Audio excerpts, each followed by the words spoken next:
Tere, Lõõgevisioon on tagasi ning seda juba teist korda sellel hooajal. Tere, just nii on ja nagu näha, siis olen Kenneti saatnud väikesele talvepuhkusele ning tema asemel on ametit proovimas hoopis Kaspar. Jah, võtsingi härjal sarvist kinni, sest iga kord ju sihukest ametit pidada ei saa. Aga aitab lubast ja asume saate juurde. Tänase saate teemad on teie ees. Saates uurime, mida räägib sotsiaalpedagoog Helena Saar noorteses levivast veipimisest ja mokatubakast. 10. detsembril täitis Lähte spordijoone jõululaada Sagin. Kohal oli kogu kool, selgitame välja, mida avastas 10. L Ahhaa keskuse ekskursioonil ning milliseid eriti köitvaid jõulukaunistusi võib näha klassitõustal. Reporter Natali jalutas kooli peal ringi, püüdis kaamera ette õpilased ja esitas neile täiesti absurdseid jõuluküsimusi. Lõõgevisiooni toimetus oli esindatud ka maskipallil, et kogu õhtu melu nüüd teieni tuua. Stuudiosse on meil külla tulnud 2 õpetajat. Õpetaja Petak, kes tutvustab oma käsitöökursust, räägib oma kirest ning sellest, mis teda igapäevatöös enim innustab. Ning õpetaja Nager, kes annab põgusa eelvaate peagi ilmuvale saatele, kus ta ise astub üles saatejuhina. Oleme saatesse külla kutsunud ajakirjanduse, eesti keele ning ka kirjanduse õpetaja Triin Nageli. Tere, Triin! Tere, Kaspar! Kuulsime, et olete otsustanud pihta hakata saate tegemisega, mille nimeks on Fookuses. Kuidas te selle mõtte peale tulite?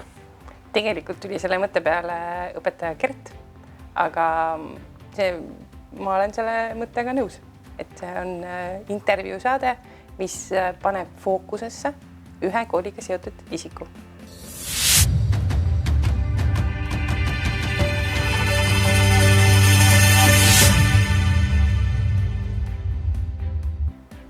Olgu. Kas te oskaksite ka meil öelda, milliseid teemasid hakkate oma saates käsitlema? Kuna see saade on ennekõike ikkagi Lähte kooliperele vaatamiseks, siis ennekõike on need teemad kooliga seotud. Olgu. Kui te saaksite oma saatesse kutsuda ühe Eesti kuulsuse, siis kelle te sinna kutsuksite ja miks? Mõtlesin selle küsimuse peale. Mulle väga meeldis see küsimus. Ma kutsuksin ilmselt Eesti presidendi. Ja ma ei ütleks siin nime sõltuvalt siis hetkest, ma siiski kutsuks Eesti presidendi, sellepärast, et ma ei tea praegu ühtegi teist sellist tuntud inimest, kes võiks olla ka õpilaste seas tuntud ja autoriteetne. Ja ma arvan, et võib-olla president siiski, vahet pole, mis tema nimi sellel hetkel on, siiski oleks selline külaline. Lõõgevisiooni toimetuseni on jõudnud ka vihje, et kavatsete oma esimesse saatesse kutsuda Lähte Ühisgümnaasiumi direktori Martin Pendi. Kas oskate juba meile öelda, millisest teemast te temaga plaanite vestelda? Kuulujutud vastavad tõele. Ta andis täna meile ka oma nõusoleku ja meie esimese intervjuu teema siiski jääb kooli juurde. Nii et ma arvan, et me vestleme sellest, kuidas on möödunud tema direktori karjäär. Olgu, missugusele vaatajale teie saade kõige paremini sobiks ja mis ta võiks sealt saatest kaasa võtta? Kõige paremini sobib see saade sellele, kes tahab seda vaadata. See, kes on huvitatud sellest saatest, vanusel ei ole ju vahet. See, kes on Lähte kooliga kogukonnaga kuidagi seotud, sellele inimesele võiks see saade midagi pakkuda. Ja lõpetuseks, kust kohast ja millal on võimalik teie saadet vaadata? Minu toimetus, kes on väga asjalik ja usin ja töökas, andis mulle teada, et esimene saade läheb eetrisse 29. jaanuaril Lähte Ühisgümnaasiumi õppestuudio YouTube'i kanalilt. Nii et ma loodan, et sellekohane info ja reklaam kõik tuleb, sellepärast, et meeskond on meil olemas. Igal ühel on oma roll. Mina olen lihtsalt saatejuht. Kõige väiksema rolliga olen tegelikult mina. Kas te sooviksite veel midagi oma saate kohta lisada? Ma ei oska seda ette reklaamida, sellepärast, et ma arvan, et see on kooli jaoks nagu midagi täiesti uudset. Meil ei ole sellist formaati enne olnud ja ma arvan, et see sünnibki selles hetkes nagu selle toimetuse ja saate külalise ja siis minu koostöös. Nii et kas me õnnestume või kukume kolinal, see selgub 29. jaanuaril. Olgu. Aitäh teile, et tulite siia ja saite minuga vestelda. Võta heaks. Nüüd aga liigume edasi lühiuudiste suunas. Lähteühisgümnaasiumis püsib probleem veipimise ja mokatubaka kasutamisega, mis on jõudnud erinevatesse kooliastmetesse. Kool teeb aktiivselt teavitustööd, et õpilased mõistaksid. Tegemist on tervist kahjustava ning alla 18-aastastele keelatud tegevusega. Kui suur on veibi ja mokatubaka probleem Lähteühisgümnaasiumis? No protsentuaalselt ma ei oska võib-olla niimoodi kohe pauhti öelda, aga tegelikult olgem ausad, see on suur. Tegelikult 4.–5. klass katsetab juba ära ja praegu on meil laual teise sotsiaalpedagoogiga 5. klass just. Et ütleme veip ja mokatubakas. Et ega ma ei ole ju, juuksed on küll eledad, aga ma selles mõttes ei ole blond, et ma näen ka gümnaasiumis käib kõva askeldamine, on saadetud hoiatuskirju, kus siis on välja tulnud, et 18-aastased ostavad noorematele. Et nii veipi kui mokatubakat. 10 ML loodussunna õpilased veetsid 26. novembri AHA keskuses, kus klassiruumi asemel ootasid hoopis praktilised ülesanded ja töötoad. Õppimine läbi tegemise tõi nii õpilaste kui õpetajate sõnul edukat vaheldust ja muutis õppepäeva igati korda läinuks. 10. detsembril täitus spordisaal taas jõululõhnade, käsitöö, maiustuste ja elevusega. Suurem ruum tõi kokku rohkem külastajaid ja lõi uhke, tõelise jõulumeeleolu.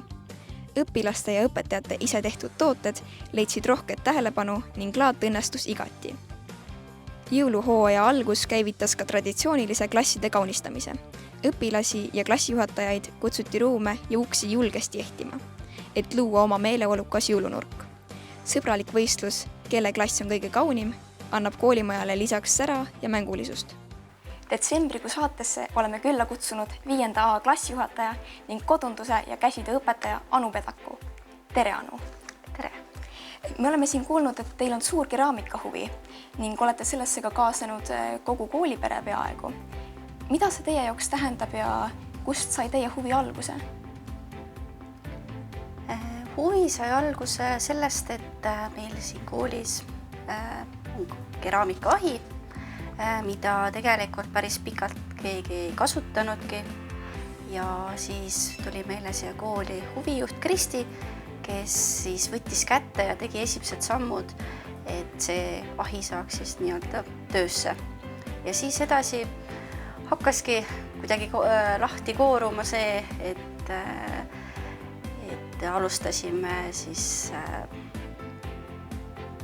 tööd.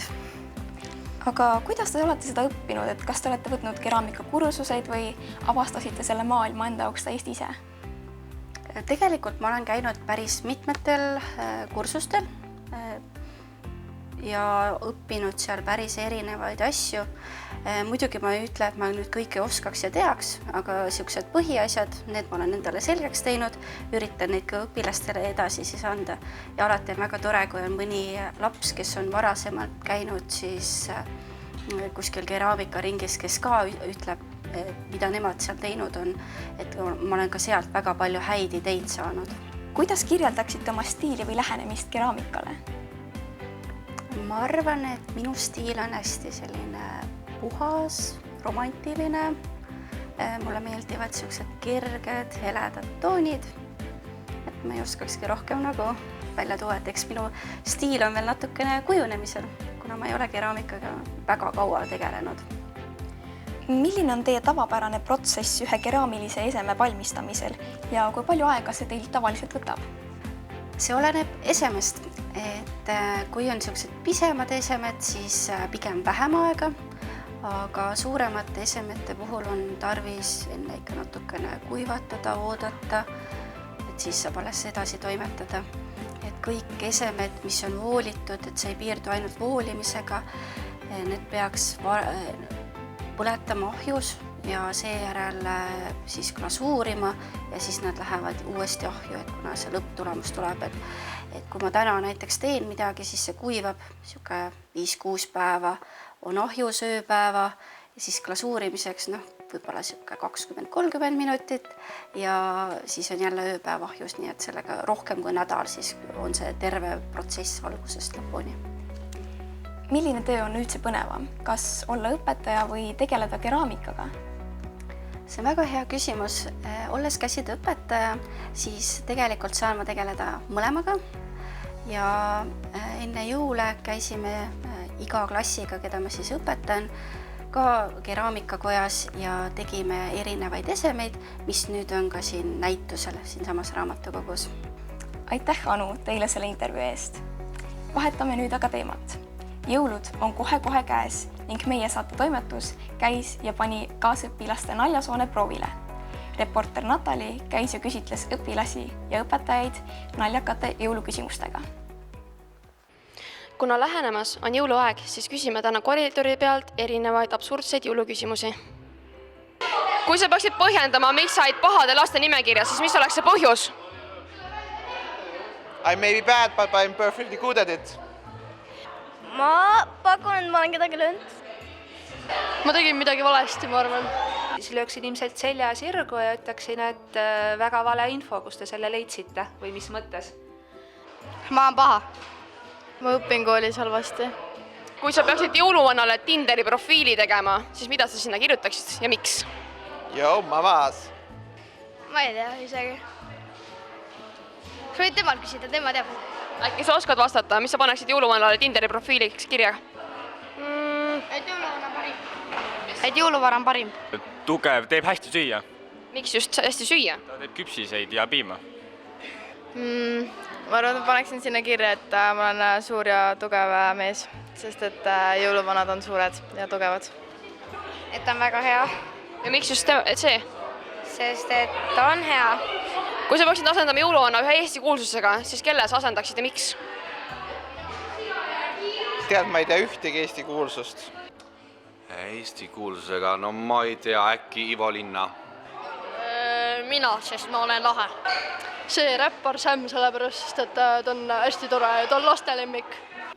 No ma ei tea, mulle tuleb Ivo Linna ikkagi kuidagi silmade ette, ta on selline safe ja muhe. Tal ei ole võib-olla nagu mingit väga kõva habet, aga ta on selline, kes suudaks kõigile nagu oleks oma jope. Koit Toome tegelikult võib-olla ka juba natuke liiguks sinna kanti, ta on ka päris vana. Kuulsusega või? Kris Kärner. Miks just Kris Kärner? Sest et ta on pullimees. Alar Karisega. Miks just Alar Karis? Ta annab natuke jõuluvana vaibi. Arvo Pärt. Kui jõuluvana unustaks sinu kingi tuua, kuidas sa teda karistaksid?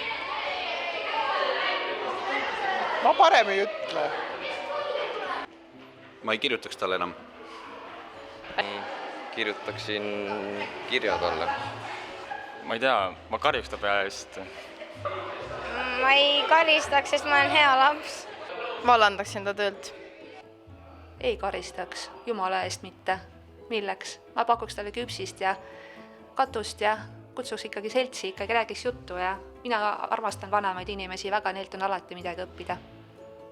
Absurdsed jõuluküsimused tekitasid natukene meie õpilastes ebamugavust, aga sellest pole midagi. Sai palju nalja. Aga nüüd lähme tagasi stuudiosse. 12. detsembril toimus koolis uhkem maskipall. Ka Lügevisioon oli sellel ajal kohal ning toob teieni nüüd õhtu parimad palad. Möödunud nädalal toimus Lähte koolis jõulupall, mis tõi koolipere kokku pidulikku õhtut nautima. Kohe kuuleme, kuidas tekkis korraldajatel idee teha just maskipall. Maskipalli teema tuli sellest, et meie klassijuhataja soovitas meil eelmisel jõulupallil, et me võiks teha maskipalli ja siis me mõtlesimegi, et tundub täitsa tore idee ja et võiks selle luua. Kuidas on teile tänane õhtu möödunud? Väga hästi, on juhtunud paar viperust, mis üldse ei meeldi, aga muidu on läinud täitsa torelalt. Ja, on siuke hästi läinud, aga on paar viga ka sisse tulnud, aga pidu läheb edasi. Väga hästi, ma arvan, sest esinemine norm, seal üks esineja oli väga hea. Väga kiired, aga väga meeleokkad. Palli õhtu jooksul esinesid laval ka erinevad klassid. Uurisime osalejatelt, millised klassid neile silma jäid. EKRE oma. See oli ikkagi väga hea. Miks ta hea oli? Poistel oli energiat ja nad ikka tegid pulli seal ees. Tegime poistega väga ilusa esituse.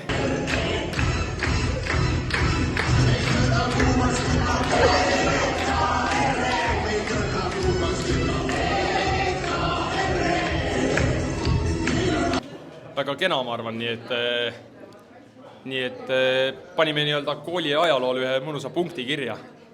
Enda oma, 10 tees. miks nii? Sest see on meie välja mõeldud.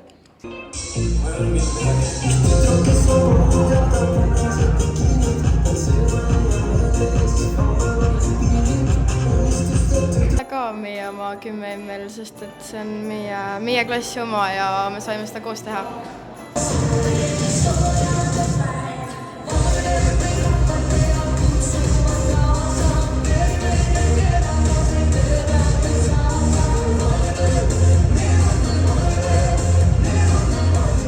Kuidas teile muusika meeldib? Väga tore on, väga populaarsed muusikad käivad ja ja siuksed head tantsulaulud käivad ikkagi. Ka väga meeldib. Oleneb, kui et kui selles mõttes, kui mingi raadiolaulu tuleb, siis ma vaikselt tüütun ära. Aga muidu on okei. Nii palju kui kuulnud olen, on täitsa hea. Kuulaks isegi nagu. Kuidas tänased peaesinejad teile meeldisid? Väga vahvad olid, tore oli kuulata. Energiline, siuke... Ei, väga meeldisid, et eriti meeldib see laul, see Iiris, et see oli väga hea. Väga super. Kutid olid lihtsalt fantastilised, nad said väga hästi hakkama.